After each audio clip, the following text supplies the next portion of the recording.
Our scripture this morning comes again from the Gospel of Matthew. And it's Jesus talking about the end of times and when his second coming will happen. When the Son of Man comes in his glory, and all the angels with him, then he will sit on the throne of his glory. All the nations will be gathered before him, and he will separate people one from another as a shepherd separates the sheep from the goats. And he will put the sheep at his right hand and the goats at his left. Then the king will say to those at his right hand, "Come, you that are blessed by my Father, inherit the kingdom prepared for you from the foundation of the world. For I was hungry, and you gave me food. I was thirsty, and you gave me something to drink. I was a stranger, and you welcomed me. I was naked, and you gave me clothing. I was sick, and you took care of me. I was in prison, and you visited me." Then the righteous will answer him, "Lord, when was it that I saw you hungry and gave you food? Or thirsty and gave you something to drink? And when was it that you saw a stranger and welcomed you? Or naked and gave you clothing? And when was it that we saw you sick or in prison and visited you?" And the king will answer them, "Truly I tell you, just as you did it to one of the least of these who are members of my family, you did it to me." Then he will say to those at his left hand, "You that are accursed, depart from me into the eternal fire prepared for the devil and his angels. For I was hungry, and you gave me no food. I was thirsty, and you gave me nothing to drink. I was a stranger, and you did not welcome me. Naked, and you did not give me clothing. Sick and in prison, and you did not visit me." Then they will also answer, "Lord, when was it that we saw you hungry or thirsty, or a stranger, or naked, or sick, or in prison, and did not take care of you?" Then he will answer them, "Truly I tell you, just as you did not do it to one of the least of these, you did not do it to me." And these will go away into eternal punishment, but the righteous into eternal life. The word of God for the people of God. May the Spirit add a blessing to our understanding of it.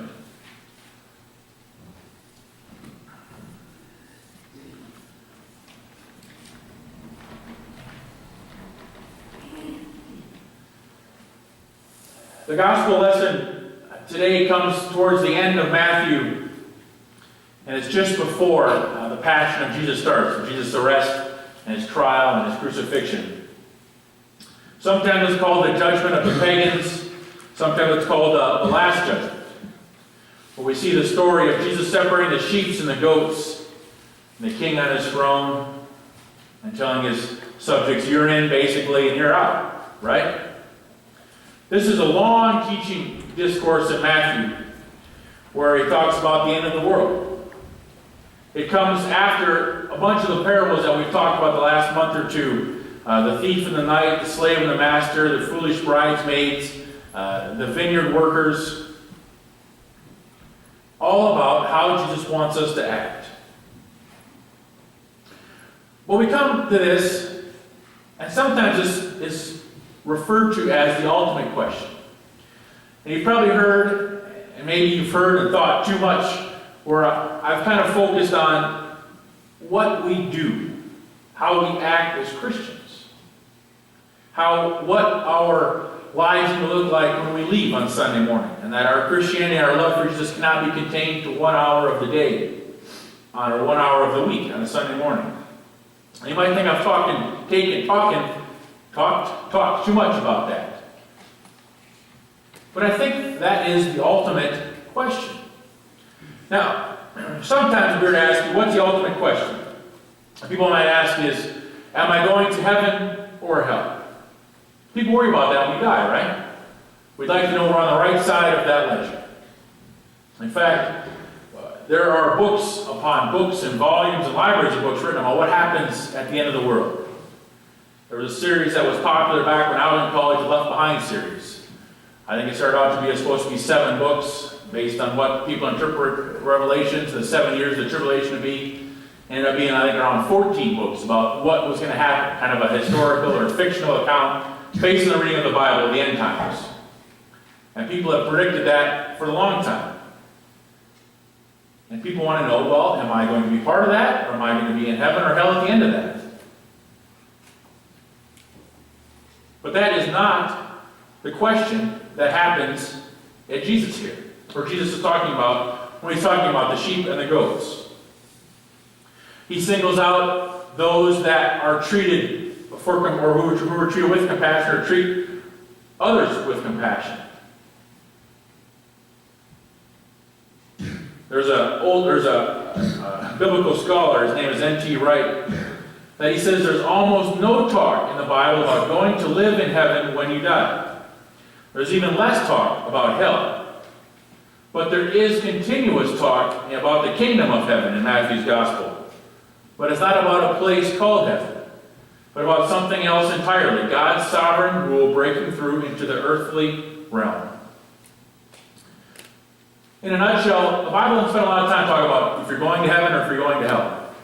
The Bible does spend a lot of time talking about what we do here on earth. Kingdom of heaven meaning what do we do to bring that kingdom of heaven and God's reign here on earth now. So the ultimate question is I'm going to go to heaven or if I'm going to go to hell. The ultimate question might be, what am I supposed to be doing right now to live as Jesus wants me to live? Jesus doesn't spend a lot of time talking about if you're going to heaven or hell. Jesus spends a lot of time talking about how do we treat other people. How are our lives right now changed by our belief in Jesus? If we think the question from this is, well, I'm saved, I'm going to heaven, that's what it means to be a Christian. That's a very small part. Most of us, if we're talking about the end times and worried about what the end of the world is, we're more worried about what's going to happen at the end of the month. Worried about having strength for our own journey. Worried about getting a little bit of encouragement and a help to help us meet the struggles that are going to await this week. So we're not so concerned about what happens at the end of everything. Right now we're concerned about what happens right now. So this parable is still difficult, though, because it talks about Jesus as judge. And we don't like Jesus as judge very much. We like Jesus as comforter. We like Jesus as help me to feel good. We like talking about grace and forgiveness. But we get this judgment where Jesus takes the sheep and the goats and he separates them. He says, those of you that showed compassion, come with me. Those of you that didn't, won't come with me. So we talk a lot about grace. And sometimes it's like we're talking in circles. Well, does Jesus count the good deeds that I do? Or does he just not count the good deeds that I do? Does the way I live help me? Or does it really not matter in the end? And the answer is yes.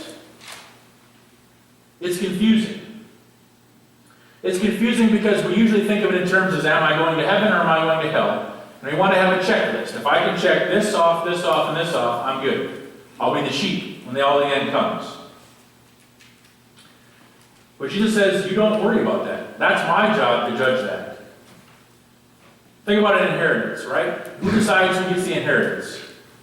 The person giving the inheritance, right? We don't get to decide what we get. It's the person's to do with it what they want. And that's the way Jesus sees the question of heaven or hell. I will decide. You're not to worry about that.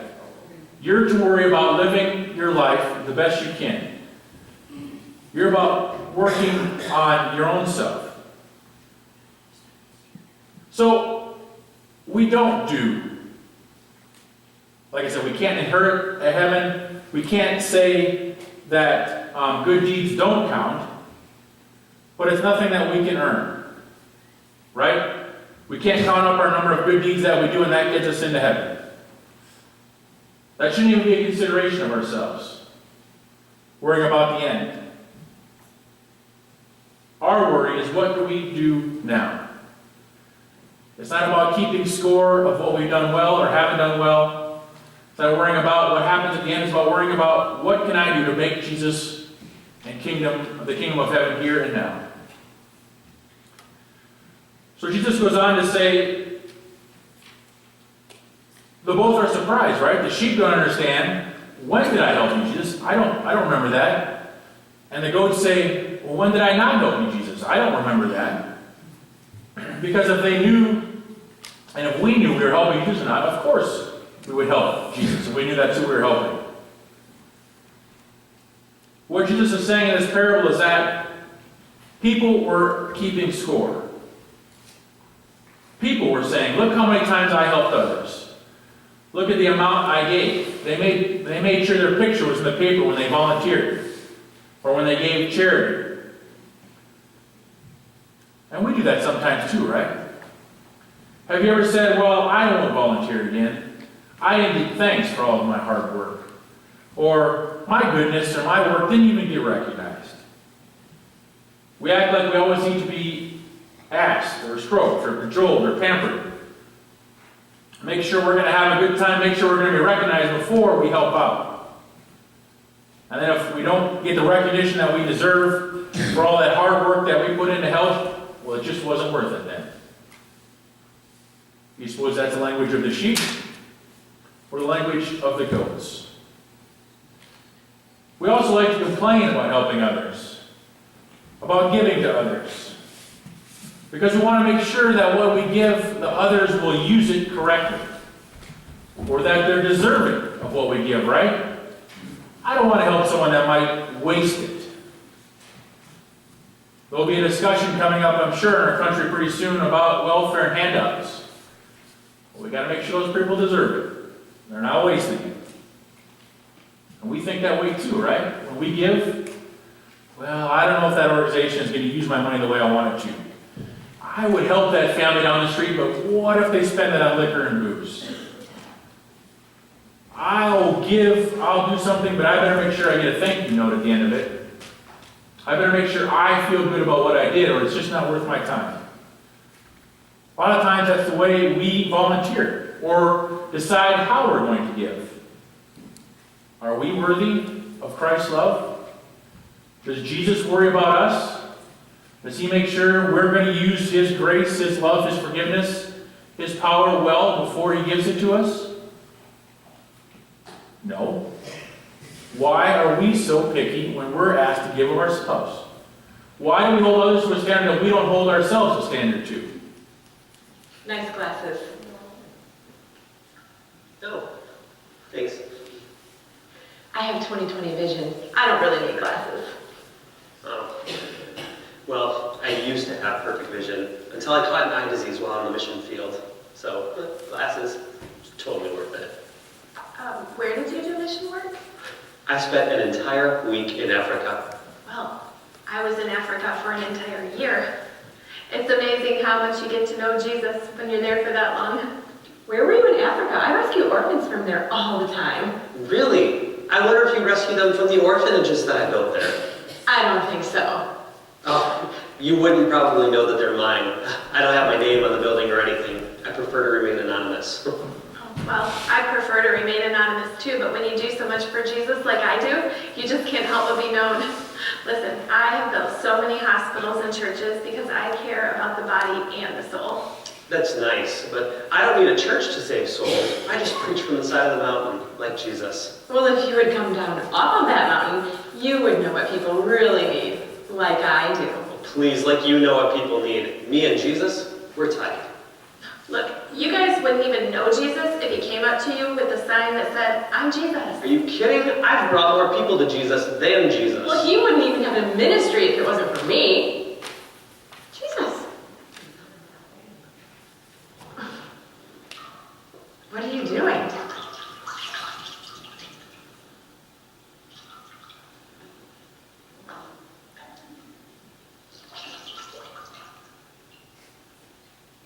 Do you love me?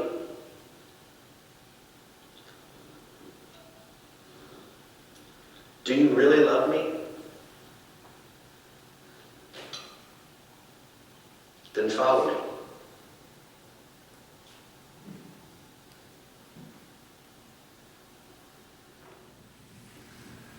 Sometimes it's easy to get caught up in one-upping each other. Sometimes it's easy to get caught up in wanting to be recognized for what we do. And that's not what this story is about. The Reverend Martin Luther King Jr. said how he would like to be remembered. He said, if Christ is king, what does that mean? If Christ is ruler over our lives, Dr. King said, then my Nobel Peace Prize is less important than my trying to feed the hungry. If Christ is king, then my invitations to the White House are less important than those I visited in prison. If Christ is Lord, then my being Time Magazine's Man of the Year is less important than that I tried to love extravagantly, dangerously, and with all my being. A little girl said, if God is inside of me and is so big, how come God doesn't break forth? That is the question. Why doesn't the grace and love of God break through in the way we speak or act, in the times we come into contact with others? For whatever reason, God has chosen to work through us in this world. God has chosen to have us be the body of Christ that share that message of grace, love, unconditional love, and passion for the least of these. Yet we're so careful on who we give that to. Both the sheep and the goats in that story are surprised. The goats aren't necessarily bad people. You get the feeling they were just as surprised as the sheep. The sheep were surprised because they had no idea what they were doing. They saw a fellow human or person who needed help and they responded. When we have compassion such as the sheep, we realize that God is the God of everyone, even the least of these. And that we're brothers and sisters with everybody, including those who suffer. Sometimes I wonder if our lack of compassion is by a lack of awareness. We fail to realize that even the smallest effort can do for those that are desperate. Maybe we're quick to judge them, like I said, for their situation, instead of investing in them and helping them make it better. Maybe we fail to help because we think that these issues are so big we can't tackle them. Jesus doesn't say that the sheep reached everyone, but it does say that the sheep reached someone. The goats in that story today were probably guilty of seeing the stranger, but not willing to help, or not seeing them as brothers and sisters or children of God. So when we hear this story of the sheep and the goats, Nice glasses. we don't want to listen to that story again. The question becomes not if we're saved in the end, not if we're going to heaven or hell. Jesus takes care of that. The question is, and the challenge is, how do we make a difference now? How do we live our lives? How are we part or not part of bringing the kingdom of heaven here on earth? It's that weird circle of being judged on your deeds, yet not being judged on your deeds. If that makes any sense. We talked about grace a little bit in Sunday school this morning, the adult class. And grace is something that we can't earn, and it's something that we can't push away. That God gives all of us, not based on our merit. But there's also a teaching where Jesus does judge on if we've used that grace well. It's not just fire insurance for the end. It's a little bit of a question of, well, did we help? Did we work? And it'd be easy to say if there's a checklist, yep, I helped this number of times with this amount of time that I had. I gave this much with this is what I had. But it's not. Jesus doesn't make it that easy for us. He challenges us. When's the last time you found a way to help someone less fortunate than you? When's the last time you sought out the poor, the suffering, and offered time and help? And these questions make me uncomfortable too, because I know for a fact there's more that I could do. There's more that I need to do. And that's the challenge that Jesus leaves us with us today.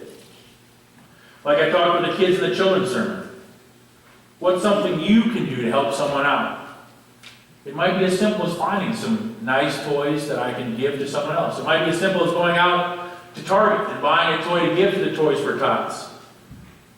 I just got a letter today from the Council Bluffs and the Open Door Mission and Mom's Place and all the families that they help. It might be as simple as going and spending a few weekends a year volunteering there. It means getting out of our houses, out of our normal routines, and finding places we can make a difference. We're not going to feed everybody. We're not going to give a home for every homeless person. But that's not what we're called to do. We're called to help someone. Maybe it's a family member that we need to talk to, we haven't talked to in a long time. Maybe it's inviting them over for Christmas, even though we know Uncle Bob is going to talk about all this crazy stuff, or Aunt Susie's going to bring this stuff up, or I just can't stand it. What we do for the least of them, we do for Jesus. And we may not think they deserve it, but luckily in the end we're not the judge. Jesus is. Because we certainly don't deserve the grace and unconditional love that he gives us, but he gives it to us anyway. The question then is, are we willing to serve that and give that to the least of these? I pray we do. Amen.